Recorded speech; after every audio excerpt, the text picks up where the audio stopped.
There. My name is Joe Standard, and I want to first start off by thanking you for reviewing my e-portfolio. I put a lot of work in this, and hopefully it shows upon your review. So with this video, I wanted to give a quick kind of overview over some elements of my portfolio. So first off, I just want to talk a little bit about myself before we dive in. This is my eighth year as an educator. I have been teaching for about 8 years. So yeah, um, so this being my eighth year, I've gotten a lot of experience within the classroom, and we'll talk a little bit about why I wanted to go into administration in just a bit. But I'm originally from Coffeyville, Kansas. Right now, I do live in Winfield. My first teaching job was in Fredonia. Coming from Coffeyville, I went to Independence Community College for about 2 years. And then I went to Emporia State, where I graduated with my bachelor's in education. Um, and then spent 3 years there in Fredonia. Then I wound up here in Winfield for the past 5 years. I'm recently married. I married my wife last June, so we had a nice COVID wedding. We have a dog named Admiral. He's our little fur baby. We love him. So right now I'm commuting back and forth between Winfield and Derby. I don't know how long that's going to last, but I'm really enjoying where I'm at teaching wise and where I'm at in my life right now with my wife. So some professional and personal goals of mine that I have. I do for professional. I do want to continue my career here at Winfield High School. I think this has been the best place for me. I work well with the administration here, the district. I have the relationships built, and I know that you don't get that in a lot of places, and sometimes you're worried going off on your own and not having that. But then again, through my coursework, I know that it is important to build those relationships. So if I have to start over again, I can. Another professional goal is develop leadership skills to help with guiding my district forward. Whether I'm in an administrative position or if I'm in a teacher leader role, I do want to help my district come up with improvement plans to ensure that all students are successful. Grow and develop new trends and best practices. I think that is very important, especially in my content right now with dyslexia um, being one of the major focuses right now for the English side of things. I think this will really help me kind of find those best trends, use the data to ensure that my students are receiving the support that they need. But also, if I do, in the end, I do want to become an administrator to help lead change and success. That's just kind of one of my goals that I've recently developed from completing this course, completing the coursework. Some personal goals of mine. I want to find balance between family and career. Like I said, I am commuting. It's about a 35, 40-minute trip between. Finding that balance is really important to me because um, like I said, I love my wife, I love my career, I love where I'm at, and I'd like to keep it both ways, but I need to find that balance. I want to grow as an educator and as a leader inside and outside the classroom and within the building. That's kind of a goal that I think a lot of people would share. We all want to continue growing and learning and going forward. Of course, I want to move up the pay scale. That is always beneficial. As I continue my career, getting my master's will help me in continuing on that pay scale, so I can try to keep that balance. That does make it easier. And I also want to become a bigger contributor to my community, both there in Derby where I live and here in Winfield. I love working within the community and working with others. That's always kind of something I've always prided myself on. Okay. So then let's go ahead and go to leadership philosophy. So my leadership philosophy is, as you'll find out in your reading, is very relationship oriented. I believe that relationships are key uh, to success, whether that's with students, staff, community members. Relationship is always important, okay? Because you have to be creative, think outside the box, okay? when you're dealing with problems. You have to work with others, and that's where that relationship comes. And if you're building the relationships, you're able to find different supports to help individual students and families. Um, Also, being able to allow others to lead, that is very important in my philosophy. That, it can't just be on me, it has to be a group effort. One person cannot control the entire building. That is impossible to do, and it will cause burnout. So I want to instill leadership values into my staff that's around me so they can take pride in what they do and so that we can come together and better support students. And having that clear vision will help us do that as well. If we have that clear vision, we're able to build the relationships, we're able to think outside the box and be creative. We will be successful, and that's what we have to do. Okay. A little bit on my resume. I've kind of covered this previously. So within my resume, uh, you know, I was at Fredonia. I'm here at Winfield. Okay. I've got coaching experience. I've been assistant football coach here at Winfield. I've been a track coach. Um, I've done Scholars Bowl, assistant wrestling. I've been on the one-on-one committee. I've participated at CATE conference, Kansas Association of Teachers of English. Um, I've, my resume is fairly detailed, I feel. So moving right along, a little bit on plan of study. Here's just kind of an outline of the classes that I've taken throughout my um, program of study. Okay. I have completed all coursework. I'm currently working on one course right now, which is curriculum planning and evaluation. That is my final course that I'm taking currently. Once I complete that and I've completed this portfolio, I will graduate, and I'm very excited about that. So going on from there, then I have my artifact folder. Here you'll find all my artifacts that I have from my experiences that I've done. And then my annotated bibliography. So my annotated bibliography, I've done a few of these for other classes, and it's one of those things where it is time consuming. But I do understand the need to evaluate research and to use data to make the best supported decisions. Like I said, it is kind of a difficult thing for me. I am kind of a slow reader. I great typing, but I am a slow reader. So it does take me some time to get those completed. Uh, but I found the knowledge that I gained from doing the research and doing the analysis and the reflection. I found a lot of great helpful articles that are going to help me progress as a leader within the buildings that I'll be working in. From there, got our activity form. Okay, this is where I logged all my information at for all my activities. You can tell I've got a lot there. Then I go on to my activity tracker. This just kind of helps kept everything in order of what I need to complete, what standards I needed to hit, and what activities went where, which area, whether it's in district, elementary, or secondary. Then we go on to my administrative verifications. I've gotten approval from both the secondary from Eric Cooper, who is also a graduate from Fort Hays State University. He's the assistant principal here, great guy. Then I have from elementary, Jennifer Ray, learned a lot from her about elementary since I've been secondary my entire career.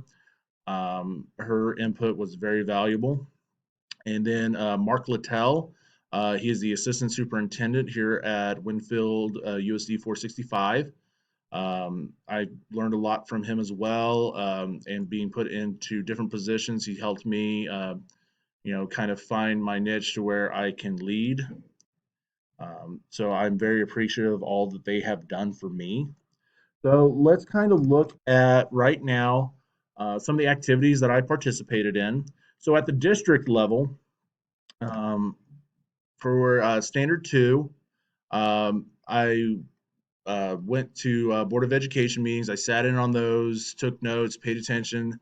I even did some reflection and discussions with those that were in attendance, from the superintendent to other teachers there. It was a great experience. It's one of those norms that we have to get into a habit of doing. Even as a teacher, uh, we need to get more in a habit of understanding of what's going on within our district.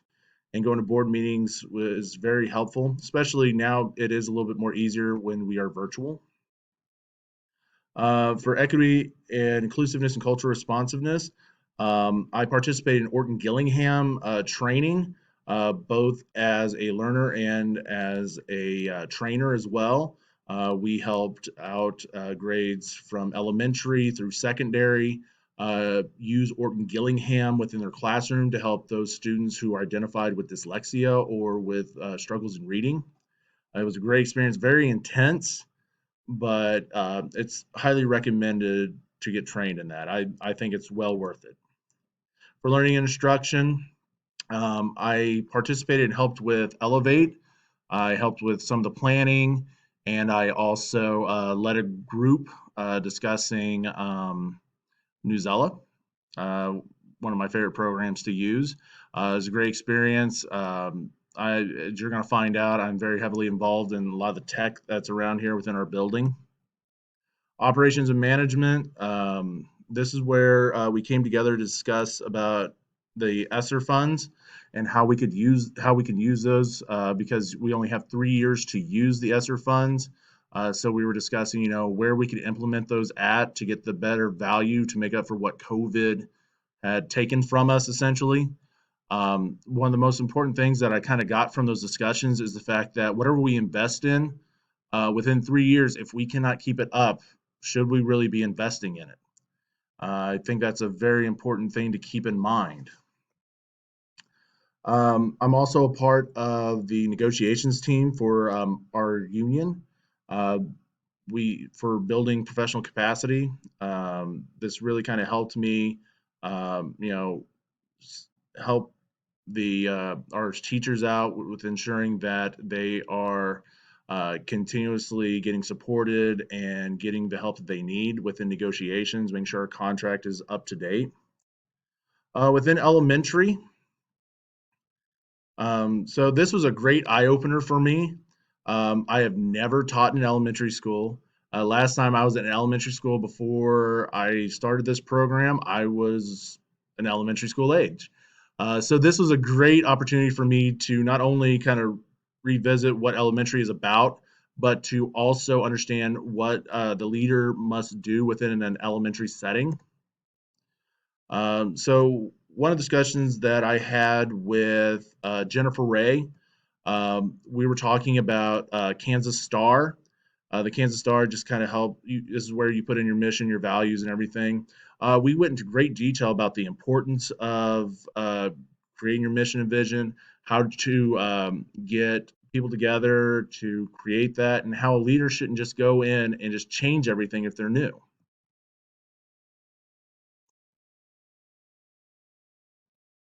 Um, for ethics and professional norms, for this one, this is dealing with like new behaviors and how I work with staff and students differently than I would in secondary school. Um, this is more of a reflection of what I went through, and I found that I needed to learn more about what is going on at the elementary level. This was a completely different thing. So I had to take time to reflect on what I was seeing and what I was doing because it is a completely different beast. The kids act completely different than they would in the secondary level. For equity and inclusiveness, I was part of a SIT team to discuss various students to ensure that there were getting the support that they needed. For this particular SIT team, I was working with identifying a student as gifted. It was a great experience, kind of discussing with the parent and with the student as well, and the teacher too, how they supported the student. I did observations for learning and instruction, just to kind of get into the classroom and kind of see what is going on, see and to discuss best practices with Jen was a great experience as well. And to kind of come up with an idea of like, well, what is working for this teacher, what is not.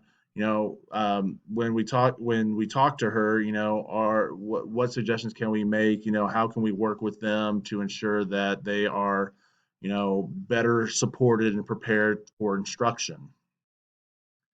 For community and external leadership, I got the opportunity to send out some questionnaires to the elementary schools about their Chromebook use in the classroom and how they were using it effectively, especially since we've been going back and forth and remote. Um, just kind of get an idea of like, you know, where are those needs at, and how can we support the community and things like that. What programs can we use, because it's really interconnected anymore.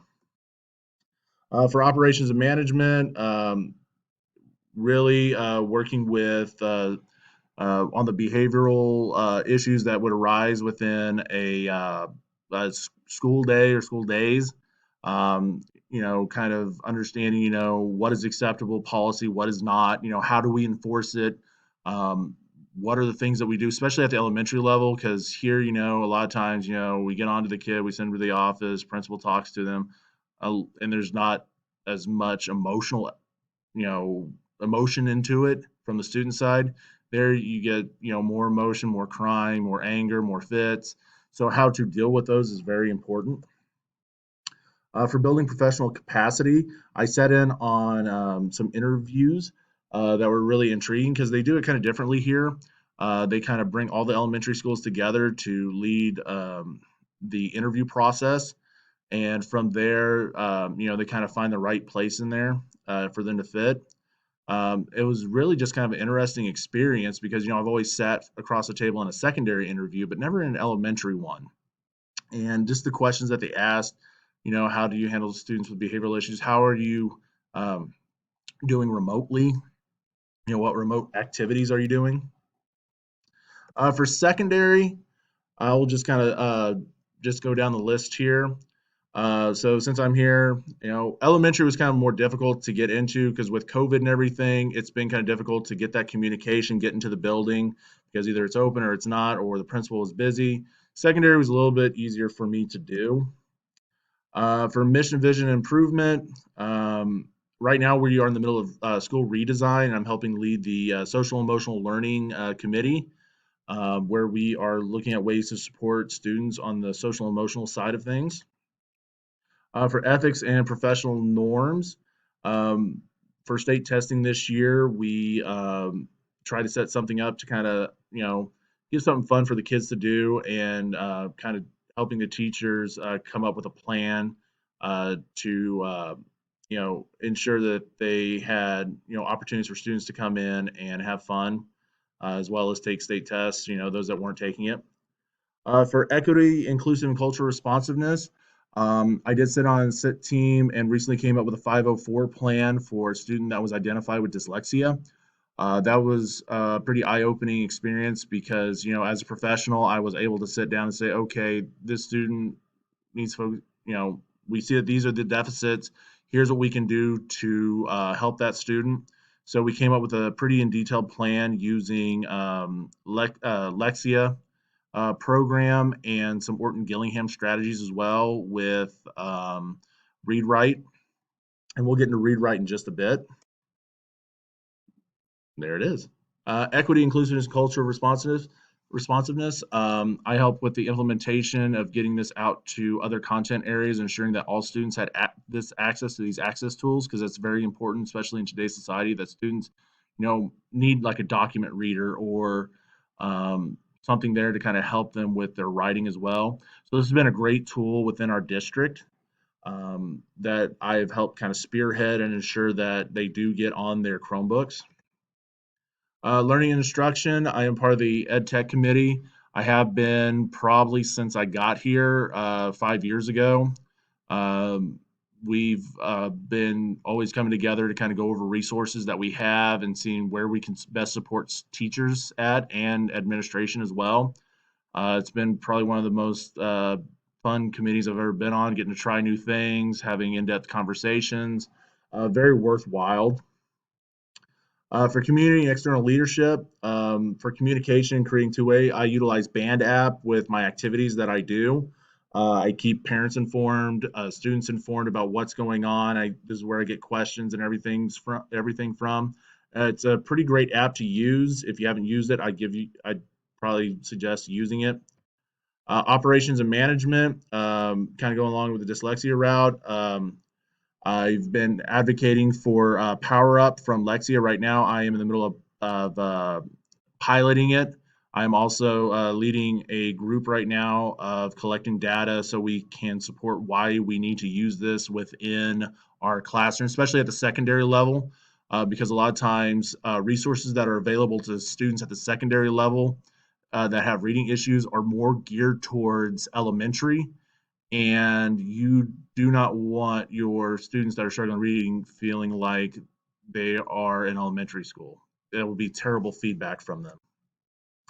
For operations and management, um, really, I talked about some of the disciplinary issues that we had to undertake and everything, working with the SRO officer, doing walkabouts and everything. I really kind of reflected on that of things that we've discussed and everything within the building office and things that we saw around there to ensure that students have a safe place to live and that whether or not the decisions that we made were ethical. Building professional capacity. For this one, I was part of an interview process for a football coach, head football coach, and teaching positions as well. It was a great opportunity to kind of ensure that we get someone in who can fit our culture and what we're wanting, what we're trying to go to. Building professional capacity continuing. I helped create a schedule to ensure that teachers had time to collaborate with each other. So I worked with another assistant principal here to create that schedule to ensure that teachers and staff were able to work together to ensure support for students. So the final thing I want to talk about, because I know I've taken up plenty of your time, and I do want to thank you for your patience. The reflection piece, I found this really enlightening and really a difficult part too, because I've experienced so many things that I didn't think I would experience and got to see many different things. And just to put all that down from a 3-year span, because it just went by just so fast, with COVID and everything, it's just like I turned around, it's like, what happened? But I know that, I learned a lot from these past 3 years about myself and what I'm capable of doing. And I've learned that, as a leader, you know, I've got to be able to still build those relationships, work within community, come up with a mission and vision statements, you know, and I must, work on myself as well because I know I struggle with confrontation, management, organizational skills, and I have to be honest with myself about my struggles that I have. And this reflection piece kind of put that in perspective how I can better, support myself. So I want to thank you, Dr. Moody. Hopefully you enjoyed kind of going through my portfolio. I can't wait to discuss this with you. So thank you and have a great day.